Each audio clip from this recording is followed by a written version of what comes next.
Evet, merhabalar. Bugün bir değişiklik yapalım. Farklı iki tane makineye bakalım. Ama bu makinelere öyle bir bakalım ki şu an bayiye ilk defa geldik. İki tane motoru gördük. Evet, aradığımız tarzdaki makineler dedik. İnceleyelim. Yani şu an ben sizin adınıza bayiye geldim. Bu iki tane makineyi gördüm. Neden? Bu tarzları düşünüyorum ya da merak ettim. İlk incelemesine bakalım nasılmış. Öncelikle geleceğiz. Bakacağımız yer muhtemelen fiyatları olacak. 502 500 cc'ymiş. 650 cc 395 bin, 397 bin. Fiyatları aynı. Arada 150 cc daha yüksek hacimde.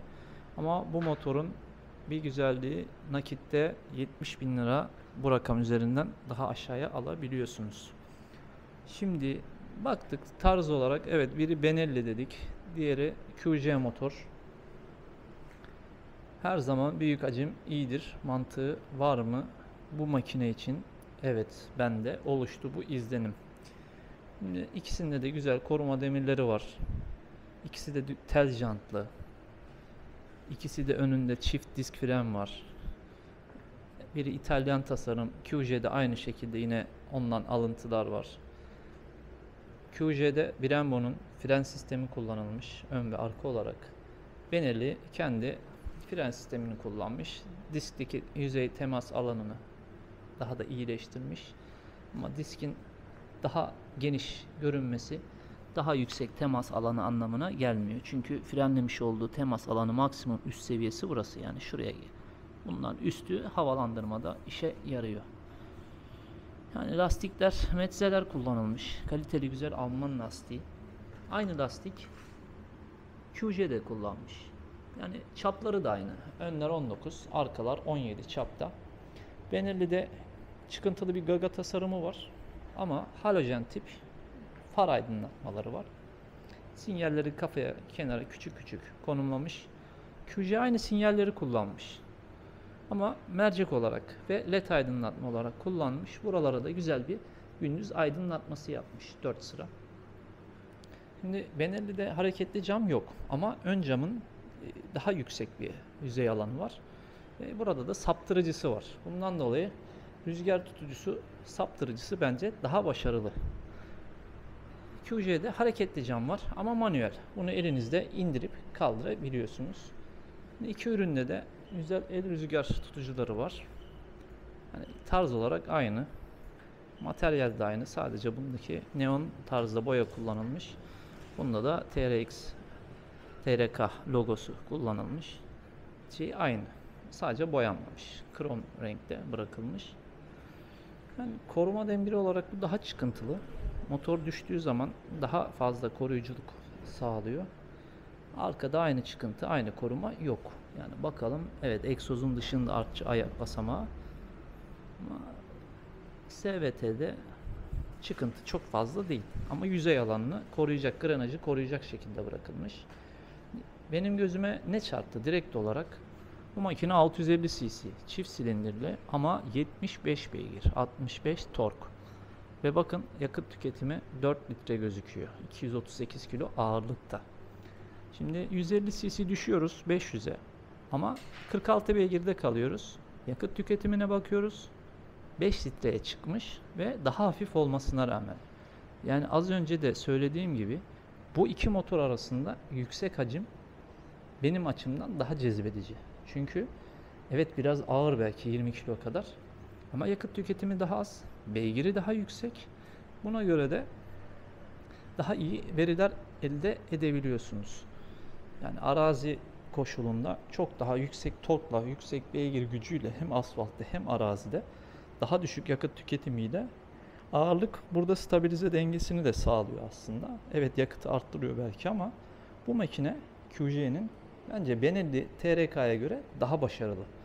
Şimdi bakalım, havalandırmada aşağı yukarı aynı çapta soğutucu radyatör kullanılmış. Ama sevmiş olduğum radyatör önündeki ızgara koruyucu var. Şimdi QJ'de bu yok. Ne işe yarar bu? Yani yediğiniz rüzgardaki objeler, cisimler, hayvanlar, sinek, kelebek, arı, bunlar iyi şey ederken taş ya da diğer materyallerin, objelerin çarpması peteğe zarar veriyor. Ama bu petek en azından önündeki koruyucu radyatörün zarar görmesini engelliyor. Şimdi egzozlarına bakalım. Katalizörlü. Çift silindirden çift çıkış alınmış ve hemen yakın kısa da birleştirilmiş. Daha sonrasında da uzayarak giden tek bir egzoz kullanılmış. Ama profil yapı krom olarak çok kaliteli duruyor. QJ'ye bakalım. QJ bir piston burada olduğu için buradan çıkmış. Diğer piston burada olduğundan arkadan ortada birleştirilmiş ve tek tüple tek çıkış olarak biraz daha bastırılmış. Yani buradan ne anlarız? O motorun bence egzoz sesi buna göre daha iyi. Çünkü hem son susturucusu, hem kullanılan materyal boru, hem borunun yönü, hem de mesafesinden dolayı. Şu an çalıştıramayacağız bu motorları. Hep önden gösterdim motorları. Biraz da yandan bakalım şase yapılarına. QJ'nin bilindik motor bloğu ama pistonların yönleri değiştirilmiş. Güzel bir fren maneti. Kaydırmaz, araziye uygun yapılmış. O yüzden tırtıklı demir bırakılmış.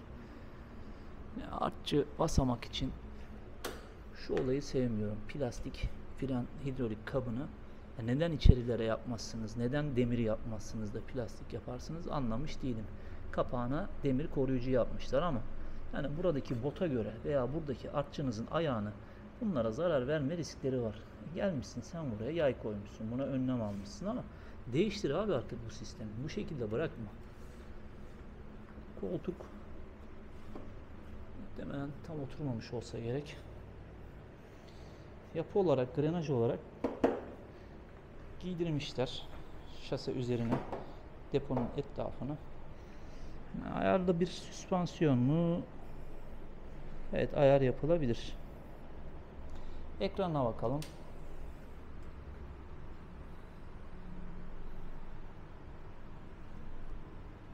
Şu an için aydınlatma değeri biraz düşük görünüyor. Muhtemel bunu artırabilir miyiz? Bakalım. Otomatik modda ne var içerisinde? Arıza kodu verirse görebiliyoruz. Yine Bluetooth bağlantısı. Evet, lastik basınç sensörü var. Bunu az önce de görmüştüm. Yine interfeysten arayüzüne bir bakalım. Gece, gündüz ve otomatik olarak var. Aydınlık, karanlık. Bir de karanlığı seçelim. Yani bana göre ışık değeri biraz düşük. Işık sensörüne bakalım. Şurada bir sensör gözüküyor. Bu da karanlık olduğu zaman ekran bu şekilde siyah görünüyor. İnce detaylarına bakalım. Teker üstü çamurluk tutucusu bu modellerde buna koymamışlar. Bence olması gereken. Çünkü araziye girildiğinde bence çok önem taşıyor.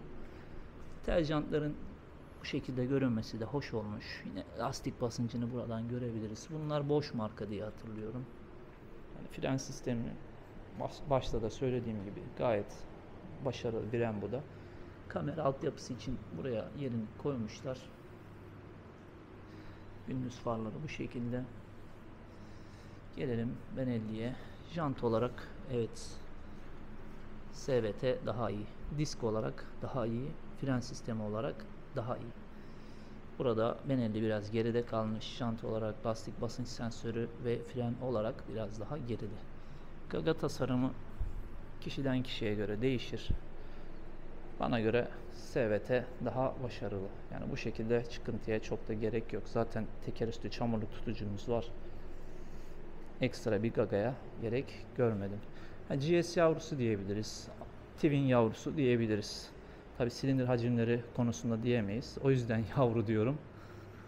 Bakın burada diğer SVT'de arkadaydı yağ hidrolik kabı. Bunu buraya almışlar. Yine aynı kabı kullanmış. Çoğu materyali aynı görünüyor. Yani fren pedalı aynı şekilde. Artçı basamağı aynı şekilde. Yani kopya ürünler gibi. Çanta demiri burada altyapısı hemen hazır bırakılmış.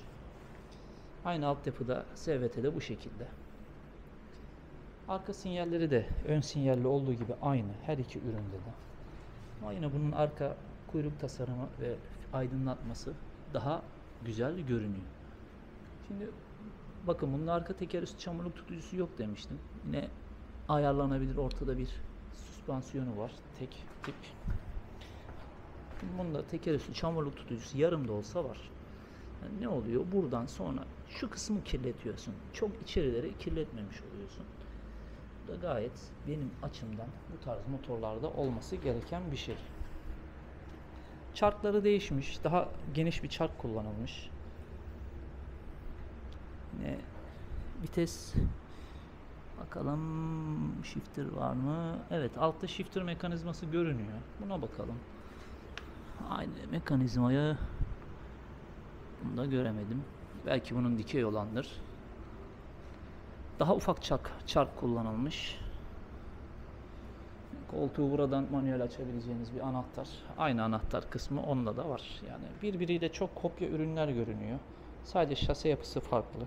Şasenin geçmiş olduğu dikey yatay destekler SVT'de daha farklı. SVT'nin bu arada şasisi daha kalın görünüyor ama materyal olarak hangisinin sağlam olduğunu bilemeyeceğim. Bunun da süspansiyonu daha yüksek, yine ayarlanabilir ama mesafe olarak, çalışma alanı olarak daha yüksek ve daha kalın yay kullanılan bir süspansiyon kullanılmış. Havalandırma açık kalmasını çok sevemedim. Bunun USB buraya konumlanmış. Bu tarz motorlarda bence bir de çakmaklık soket çıkışı olması gerekiyor. Çünkü arazide birçok koşullarda farklı ekipmanlarımız oluyor. Yani USB evet olmazsa olmaz günümüz için ama bu tarz araçlarda bence çakmaklık soketi de olmalı. Ekran bu şekilde.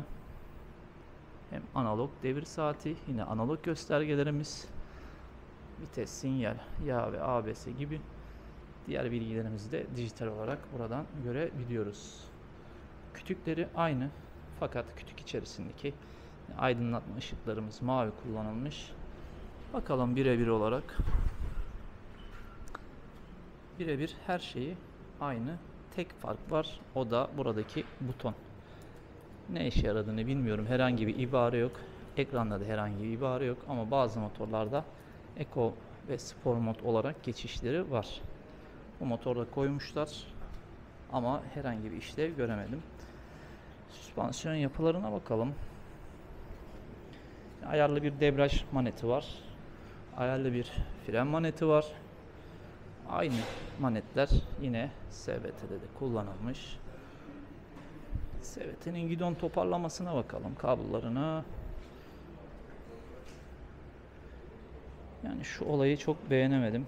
Bu elcik ısıtmalı ürünlerde oluyor. Yani bu elcikle ısıtma olduğu anlamına geliyor. Evet, burada da butonu konulmuş. Ama bu şekilde boş kalmasındansa şunu şöyle klipsle tutturulması gerekiyor diye biliyorum. Bunun da USB'sini buraya konumlamışlar. Tek USB ile. Bunda da yine çakmaklık soketi yok. Bunda elcik ısıtma görünmüyor. Herhangi bir kablosu yok.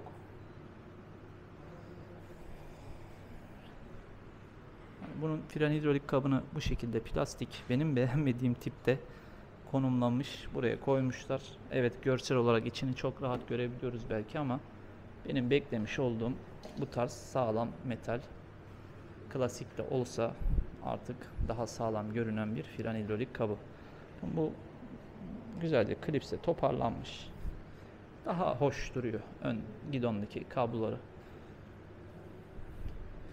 Hani çalıştırıp seslerini duymak isterdim. Size de göstermek isterdim ama şu an için bu kadar gösterebiliyorum. Gündüz aydınlatmaları bu şekilde. Diğerinde plastikti. Bunda da yine plastik.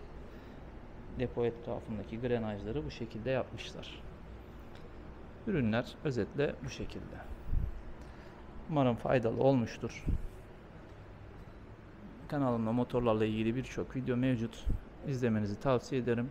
Bu videoyu da izlediğiniz için size teşekkür ederim.